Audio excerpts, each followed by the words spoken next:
안녕하세요. 글로벌 리포트 장량입니다. 저는 지금 매년 9월 둘째 주에 열리고 있는 워싱턴 DC 애덤스 모건 데이 축제에 나와 있습니다. 이 워싱턴 DC 지역의 축제 중에 가장 오래된 애덤스 모건 데이 축제는 올해로 41년째를 맞았습니다. 애덤스 모건은 원래 주로 백인 중산층 지역이었는데 1960년대 민권운동 등 미국 사회의 변화에 발맞춰서 흑백의 화합을 상징하는 지역으로 재탄생했습니다. 이름도 백인이 주류였던 초등학교와 흑인 초등학교 이름에서 하나씩 따서 애덤스 모건이 됐다고 하네요. 축제가 열리는 날이라서 평소보다 많은 사람들이 거리로 나와 있는데요. 에티오피아, 베트남, 한국, 일본, 남미, 카리브해까지 다양한 지역의 음식들은 물론이고 갤러리 그리고 저녁까지 이어지는 춤, 콘서트 등 행사들이 준비되어 있습니다. 자, 애덤스 모건 축제는 끝났지만 아쉬워하지 마세요. 매년 5월부터 11월까지 토요일마다 파머스 마켓이 열리고 있으니까요. 다양하고 깊이 있는 세계 소식 전해드리는 글로벌 리포트 지금 시작합니다.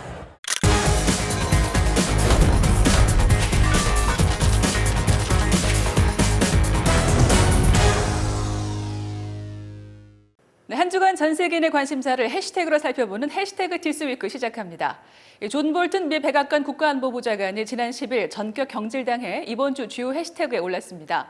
트럼프 대통령은 이날 트위터를 통해 백악관은 더 이상 볼튼 보좌관을 필요로 않는다면서 볼튼의 해임 소식을 알렸습니다. 그러면서 트럼프 대통령은 그동안 볼튼의 조언들에 자신은 상당 부분 동의하지 않았다고 밝혀 볼튼을 경질한 이유를 밝혔습니다. 볼튼 보좌관은 북한과 이란, 베네수엘라 등 주요 대외 정책 분야에서 트럼프 대통령과 지속적으로 마찰을 빚었던 것으로 알려졌습니다. 특히 이번에는 트럼프 대통령이 아프가니스탄 평화협정을 위해 탈레반 지도부를 대통령 별장 캠프 데이비드로 초청하겠다고 하자 볼튼 보좌관이 강력히 반대하면서 갈등이 깊어진 것으로 전해졌습니다. 세계 곳곳에서 태풍 피해가 발생하며 이상기후가 이번 주 해시태그에 올랐습니다. 북아메리카에서는 허리케인 도리안으로 인해 바하마의 사망자 수가 50명에 육박하고 7만여 명의 이재민이 발생했는데요. 비슷한 시기에 태풍이 타이완과 일본 한반도 등 동북아시아를 강타했습니다. 한국은 태풍 링링으로 다수의 사망자가 발생하고 16만 가구가 정전됐습니다. 식량 부족을 겪고 있는 북한에서도 사상자가 8명 발생하고 농작물 피해가 우려되고 있습니다. 일본은 수도권을 강타한 태풍 파사이로 인해 17,000여 공항 이용객의 발이 묶이고 93만 가구가 정전을 겪는 등 피해를 입었습니다. 지난 6일 사망한 로버트 무가베 전 짐바브웨 대통령의 시신이 장례식을 위해 10일 모국 짐바브웨로 돌아오며 해시태그에 올랐습니다. 무가베 전 대통령은 37년 동안 짐바브웨를 철권 통치한 독재자였는데요. 최근 건강 악화로 싱가포르에서 치료를 받아오다 95세를 일기로 사망했습니다. 독립운동가 출신인 무가베 전 대통령은 1980년 짐바브웨가 영국으로부터 독립하면서 국민적인 지지 속에 초대 대통령에 취임했지만 경제를 도탄에 빠뜨리고 정적들을 체포하는 등 폭정을 휘둘렀습니다. 2017년 대통령 자리를 부인에게 물려주려고 시도하다가 현 대통령인 음란 가과가 이끄는 군사 쿠데타로 축출됐습니다. 짐바브웨 정부는 무가베가 독재자였지만 그의 독립운동 공적을 인정해 국민 영웅으로 칭하며 오는 14일 수도 하라레에서 대규모 국장을 치를 계획이라고 합니다. 이란이 핵개발용 우라늄을 농축하는 고성능 원심 분리기를 설치 중이라고 밝혀 이번 주 주요 해시태그에 올랐습니다. 고성능 원심 분리기 설치는 2015년 이란이 서방 5개국과 체결한 포괄적 공동행동계획 JCPOA에 위배되는 것입니다. 하산 로하니 이란 대통령은 지난 4일 JCPOA로 제한됐던 신형 원심 분리기 등 우라늄 농축에 필요한 기술을 모두 개발하겠다고 선언했습니다. 이는 국제원자력기구 사찰단이 최근 이란 핵물질 저장 창고에서 우라늄 흔적을 확인한 데 이은 것이라 더욱 파장이 예상됩니다. 이어지는 클릭 글로벌 이슈에서는 박승혁 프로듀서가 영국을 혼란에 빠뜨린 브렉시트에 대해 자세히 설명해 드리겠습니다. I'd rather be dead in a ditch. What on earth is the point of further delay? I think it's totally pointless. And of course, I think one of the most remarkable things that took place during the statement was to see the member for Bracknell cross the floor. Prime Minister, you've lost your majority. 보리스 존슨 영국 총리가 아무런 합의 없이 영국이 유럽연합을 탈퇴하는 노딜 브렉시트를 밀어붙이다가 야당은 물론 집권 보수당 내 반대 세력의 역풍을 맞아 의회 의석 과반마저 잃고 궁지에 몰렸습니다. 영국 정치권은 지금 3년 넘게 유럽연합 탈퇴 방안을 놓고 옥신각신하며 혼란에 빠져 있는데요. 클릭 글로벌 이슈 오늘은 떠나겠다고 해서 떠나라는데 떠나지 못하는 영국이 처한 상황에 대해 알아보겠습니다. 영국 의회는 일단 10월 19일까지 정부가 반드시 브렉시트 합의안을 도출하거나 아니면 브렉시트를 3개월 연기하는 내용의 노딜 방지 법안을 통과시켜 세계가 우려했던 노딜 브렉시트에 급한 불은 껐습니다. 존슨 총리는 무슨 일이 있어도 10월 31일까지 브렉시트를 강행하겠다고 공언했지만 주요 현안 표결에서 연달아 패하고 조기 총선으로 전국 장악력을 높이려던 시도마저 번번이 가로막혔는데요. 여당 의원이 탈당하면서 과반까지 내줘 총리로서 위상마저 흔들리고 있습니다. 현 상태라면 영국의 브렉시트는 2020년 1월 31일로 석 달 미뤄질 것으로 보이는데요. 영국이 유럽연합, 즉 EU를 탈퇴하는 게 왜 이렇게 복잡하고 어려운 일일까요? 여기엔 자유로운 이동, 무역 관세, 탈퇴 후 유럽과의 관계 등 여러 가지가 얽혀 있지만 가장 발목을 잡는 것은 영국의 오래된 난제, 북아일랜드 문제입니다. 섬나라 영국의 일부인 북아일랜드는 EU 회원국인 아일랜드 공화국과 약 500km에 이르는 국경을 맞대고 있는데요. 영국이 EU를 탈퇴하면 아일랜드와의 관세 문제로 국경에서 통관 절차 부활이 불가피해집니다. 검문소와 철망, 경계를 지키는 공권력이 상존하는 물리적 국경, 즉 하드 보더가 생기는 건데요. 다른 곳도 아닌 영국과 아일랜드 사이의 국경은 영국 현대사의 오래된 상처와 깊은 관련이 있어서 간단한 문제가 아니라는 지적이 나옵니다. 1922년 아일랜드 공화국이 독립한 후 영국령으로 남은 북아일랜드에서는 분리 독립을 요구하는 북아일랜드 공화군 IRA와 영국군 사이의 유혈 충돌이 반복됐는데요. 북아일랜드 분쟁은 20세기 후반에만 5만 명 이상의 사상자를 내는 등 끔찍한 테러와 보복의 악순환이었습니다. 특히 아일랜드의 통일을 주장한 분리주의자들은 영국군이 지키는 북아일랜드 국경 검문소를 주요 표적으로 삼기도 했습니다. 양측은 분쟁 30여 년 만인 1998년 성금요일 협정을 맺어 마침내 평화를 이뤘는데요. 영국과 아일랜드는 공동 여행구역으로 국경을 개방하고 평화적인 통합 노력에 공을 들여왔습니다. 이런 노력 덕분에 지금은 200여 개의 도로가 관통하고 하루 약 3만 명의 인력과 연간 약 3천만 대의 차량이 왕래하는 분주한 경제협력체로 발전했습니다. 또 아일랜드 공화국의 국가 총생산이 1998년 연간 900억 달러에서 10년 동안 2,700억 달러로 3배나 뛰는 놀라운 경제 성장을 기록하면서 북아일랜드의 경제도 이 기간 영국의 다른 지역에 비해 호황을 누리게 됩니다. The question of the Irish border is fundamental to a lot of things. The Irish peace process was an enormous step forward. It's an international treaty. It's an international agreement. It cannot be negotiated away.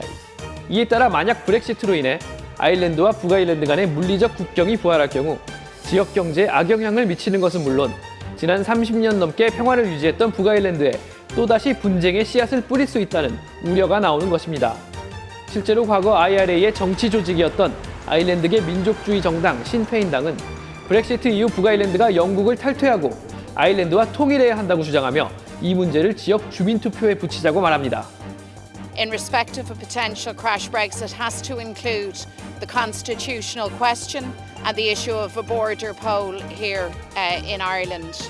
EU는 영국이 아무런 합의 없이 탈퇴할 경우 곧바로 북아일랜드 국경에 세관을 설치하고 세계무역기구 WTO 기준에 따라 영국산 제품의 수입 관세를 부과할 방침이라고 밝혀왔습니다. 이를 우려한 테레사 메이 전 영국 총리는 EU 탈퇴 후에도 북아일랜드 국경 문제를 천천히 해결할 수 있도록 영국을 당분간 EU 관세 동맹에 잔류시킨다는 백스톱 조치에 EU와 합의했는데요. 존슨 총리는 영국이 EU 관세 동맹에 잔류하면 다른 나라들과 자유롭게 무역 협정을 맺을 수 없어 EU 탈퇴 효과가 반감된다면서 백스톱 규정 폐기와 브렉시트 조건 재협상을 요구하고 있습니다. 일단 북아일랜드만 예외적으로 EU 단일 시장에 잔류시키는 방안이 논의됐지만 브렉시트 당 등 영국 내 강경파가 영국의 통합을 해친다며 강력히 반대하고 있습니다. It is a clean break Brexit that would make this country an independent, sovereign, democratic nation, and that is what we in the Brexit Party want. 한편 제대로 준비 안 된 브렉시트는 영국 경제 전체를 혼란에 빠뜨릴 가능성이 있어 영국에게도 매우 치명적인 우려가 있습니다. 영국의 시장조사기관 리테일 이코노믹스에 따르면 영국은 매년 전체 식료품의 30%, 약 417억 달러어치를 EU에서 수입하고 있는데요.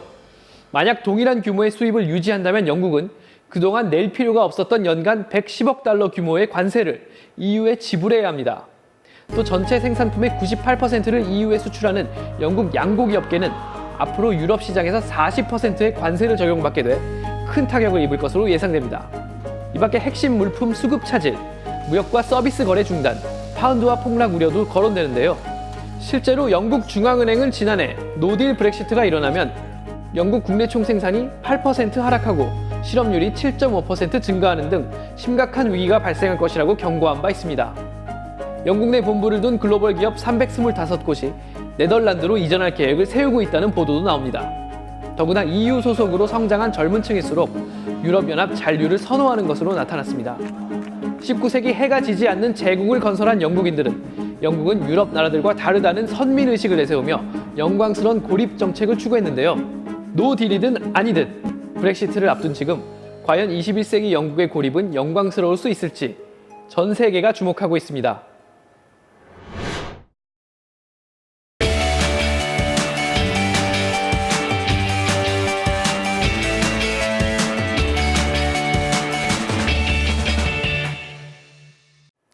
진솔한 이야기를 통해서 미국 사회의 변화, 지역의 역사, 그리고 다양한 삶과 문화를 소개해드리는 글로벌 리포트 아메리칸 테일 시간입니다. 이 시간에도 현장의 생생함을 전해줄 이은신 프로듀서 함께합니다. 안녕하세요. 안녕하세요. 네, 자 오늘은 또 어떤 이야기를 소개해 주실 건가요? 네, 9월을 맞아 날씨가 점점 선선해지고 있습니다. 야외 스포츠를 즐기기엔 더없이 좋은 날씨인데요. 혹시 크랙 등반이라고 알려진 바위 틈새 등반 들어보신 적 있으신가요? 흔히 알려진 암벽 등반이 아니라 바위 틈새를 오르는 이미지가 떠오르네요. 네, 맞아요. 어깨 넓이 정도의 바위 틈새에 기어를 장착하거나 몸의 일부를 끼워 넣어 수직으로 오르는 등반인데요.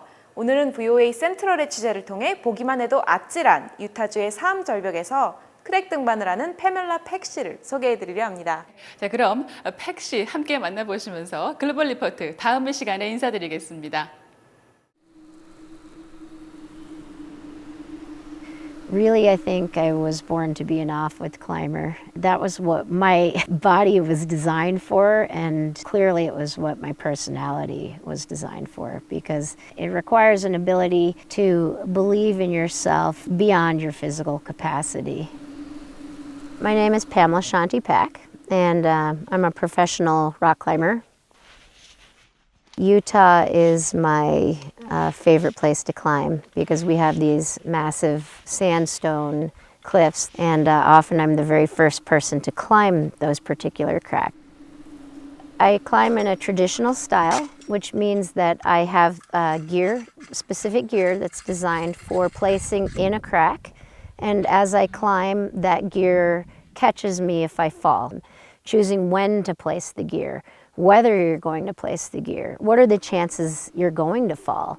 It just adds the component of reading the space as I climb, and that makes it a little more exciting for me.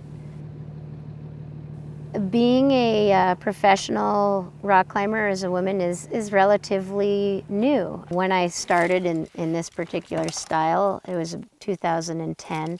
I was the first woman to devote myself to off-width climbing, and there was a lot of resistance to that, and I was criticized for everything. It didn't matter what. I was criticized for wearing my hair down. I was criticized for what I wore when I climbed. Ultimately, all that criticism really inspired me to continue climbing.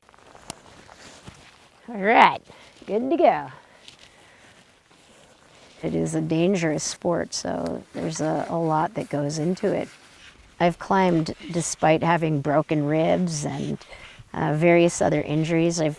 In a way, maybe that's a form of meditation. I'm able to put the pain in the background, and I will make myself climb and allow myself to feel that pain after I finish the climb. It's always historically been maybe the least popular style of climbing there's ever been because of the physical brutality of this style. But I very quickly realized that it was a technically brilliant style and an artful style, and that I could change it, that I could find new routes. And my focus, as I've said many times, is to bring grace to the grovel.